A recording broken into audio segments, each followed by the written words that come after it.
ONOE क्या है ये चार लेटर्स?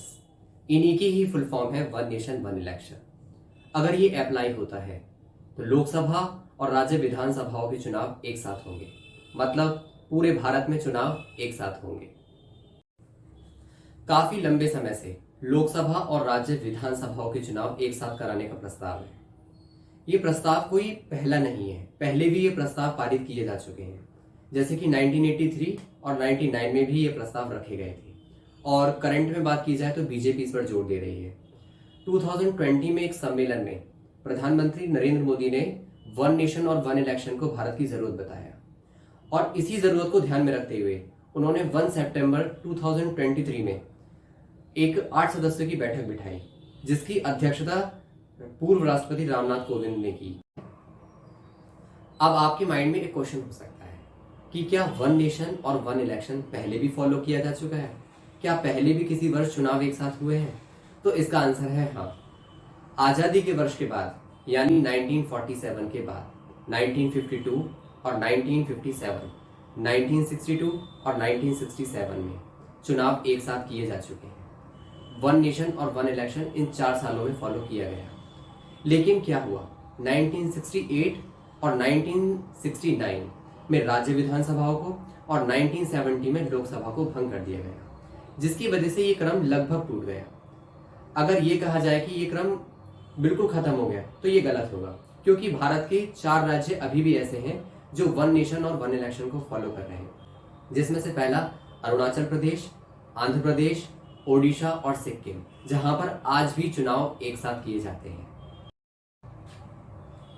अगर वन नेशन और वन इलेक्शन ये अप्लाई होता है भारत में तो क्या होंगे इसके नुकसान? आइए जानते हैं। सबसे पहला नुकसान विद्यार्थियों का, क्योंकि प्रत्येक 5 वर्ष में जब एक से अधिक बार चुनाव होते हैं तो काफी सारी सरकारी नौकरियां निकलती हैं, जिससे अर्थव्यवस्था को अच्छा खासा बढ़ावा मिलता है, जो कि बंद हो जाएगा। क्योंकि अगर अभी भी बात की जाए, जबकि वन नेशन और वन इलेक्शन फॉलो नहीं किया जा रहा है, तभी भी कितनी सरकारी नौकरियां निकल रही हैं, ये आपको खुद को पता है। अगर ये फॉलो होता है तो शायद सरकारी नौकरियां तो हर 5 वर्ष के बाद ही देखने को मिलेंगी। अगर चुनाव एक साथ होते हैं तो इसके लिए लगभग 30 लाख ईवीएम, मतलब इलेक्ट्रॉनिक वोटिंग मशीन, और VVPAT, voter verified paper audited मशीनों की आवश्यकता होगी, जिसके लिए पर्याप्त बजट की भी जरूरत है।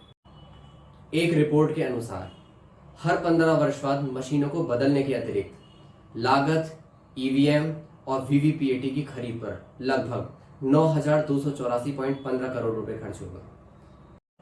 ये थे वन नेशन और वन इलेक्शन के कुछ लॉसेस, जिससे कि जब ये अगर अप्लाई होता है तो भारी बजट की आवश्यकता होगी। हालांकि ये बजट हमेशा ऐसा नहीं रहने वाला है, ये बजट धीरे धीरे कम होता चला जाएगा। लेकिन हाँ, सरकारी नौकरियों पर जरूर इम्पैक्ट पड़ सकता है, क्योंकि बीच बीच में जब भी चुनाव होते हैं तो सरकारी नौकरी आती रहती है। लेकिन जब 5 वर्ष में सिर्फ एक ही बार चुनाव अगर होंगे तो शायद सरकारी नौकरी आना बंद हो जाए। अगर वन नेशन और वन इलेक्शन को फॉलो किया जाता है तो क्या होंगे इसके फायदे? आइए जानते हैं इसका सबसे पहला फायदा।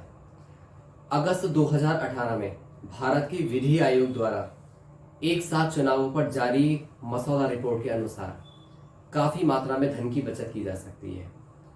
धन की बचत इसलिए की जा सकती है क्योंकि जब भी कभी साल में चुनाव होते हैं, क्योंकि साल में, 2 साल में या कुछ महीनों में हमें चुनाव देखने के लिए मिलते हैं, तो जब भी चुनाव होते हैं तो उसमें प्रशासन की व्यवस्था और सुरक्षा पर काफी पैसा खर्च होता है।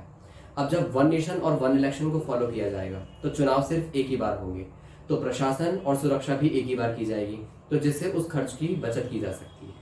अगर एक और फायदे की बात करी जाए तो एक फायदा ये भी है, क्योंकि जब भी कभी साल में एक से अधिक बार चुनाव होते हैं तो उसके लिए विद्यालयों का चुनाव किया जाता है, क्योंकि सभी चुनाव लगभग स्कूलों में कराए जाते हैं, जिससे बच्चों की पढ़ाई पर काफी इम्पैक्ट पड़ता है।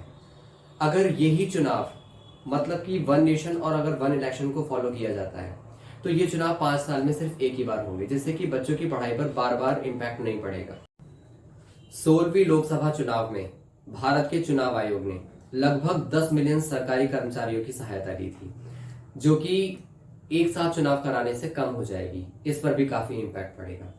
और एक रिपोर्ट के अनुसार ये भी है कि एक साथ अगर चुनाव कराए जाएंगे तो हो सकता है कि वोटिंग परसेंटेज भी बढ़ जाए। अगर एक साल में एवरेज चुनाव की बात करी जाए तो 5.7% विधानसभा चुनाव होते हैं, जिसकी वजह से होता है क्या कि केंद्र सरकार, राज्य सरकार और सरकारी कर्मचारी ड्यूटी पर काफी प्रभावित रहते हैं। अब होता है क्या कि जब एक से अधिक बार चुनाव होते हैं तो लोग वोट देने से कतराते हैं, क्योंकि कुछ लोगों का वोट कहीं दूर होता है, कुछ का गांव में होता है या कैसे होता है, तो वो बार बार वोट नहीं देने जाना चाहते। तो इससे क्या होगा कि अगर एक ही बार चुनाव होते हैं तो लोग पर्टिकुलर समय निकालकर वोट दे पाएंगे, जिससे वोटिंग परसेंटेज काफी हद तक बढ़ सकती है। इसमें एक लास्ट प्रॉफिट ये भी कहा जा सकता है कि एक साथ चुनाव कराने से सरकार के खर्च में काफी कमी आएगी, लेकिन राजनीतिक दलों के खर्च पर इसका कोई असर नहीं पड़ सकता, जो कि राजनीति में भ्रष्टाचार के कारणों में से एक है। आइए जानते हैं कि संविधान क्या कहता है। क्या संविधान वन नेशन और वन इलेक्शन की मंजूरी देता है?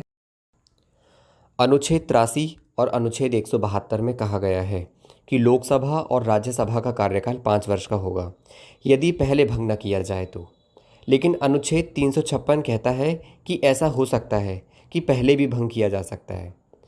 केंद्र अथवा राज्य सरकार का कार्यकाल पूरा होने से पहले सरकार गिरने की स्थिति में वन नेशन और वन इलेक्शन योजना एक अहम प्रश्न है, और यह कोई छोटा मोटा बदलाव नहीं, एक बड़ा बदलाव है जिस पर विचार करने की आवश्यकता है।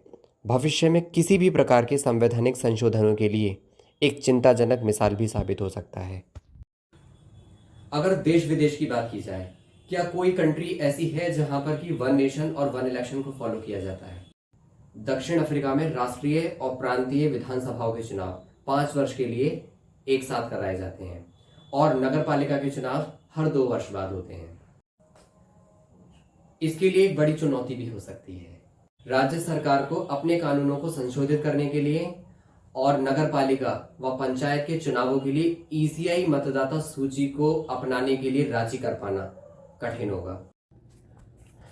बार बार चुनाव होने से एक नुकसान ये भी है कि विकास के कार्यों में बहुत बाधा आ जाती है, क्योंकि जब भी चुनाव होते हैं तो आचार संहिता लग जाती है, और जब भी आचार संहिता लगती है तो चुनाव आने से इस अवधि के दौरान लोक कल्याण के लिए नई परियोजनाओं की शुरुआत पर प्रतिबंध लगा दिया जाता है। ये थी वन नेशन और वन इलेक्शन से रिलेटेड जानकारी। मिलते हैं फिर किसी नए टॉपिक के साथ, तब तक के लिए धन्यवाद।